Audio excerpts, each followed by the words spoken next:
In today's video, I'm going to teach you how to edit multiple Excel sheets at the same time.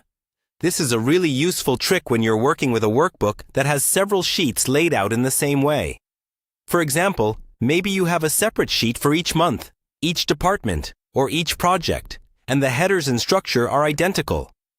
Instead of repeating the same changes over and over on every sheet, you can make those edits once and have Excel apply them to all selected sheets simultaneously. First, open your Excel workbook and make sure the sheets you want to edit share the same layout. This method works best when the same cells on each sheet represent the same kind of information. If one sheet is completely different, you probably don't want to include it in this process. Next, look down at the sheet tabs at the bottom of the window.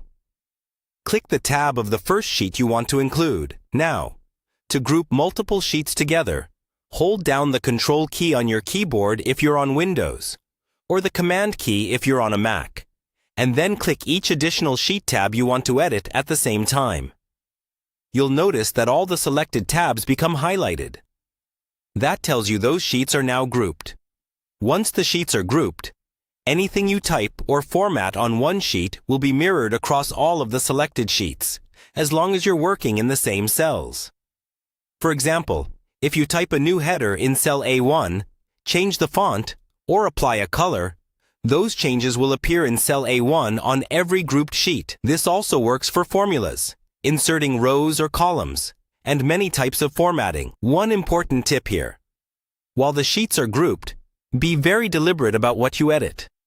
It's easy to forget they're linked and accidentally overwrite data on every sheet. If you see the word group next to the file name at the top of the window, that's your reminder that sheet grouping is active. When you're finished making your changes, you need to ungroup the sheets.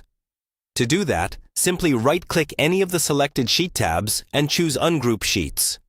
You can also click on any sheet tab that isn't in the group. Once ungrouped, the highlighting disappears, and any edits you make will affect only the active sheet. That's all there is to it. By grouping sheets, you can quickly keep multiple Excel tabs consistent without repeating the same work over and over.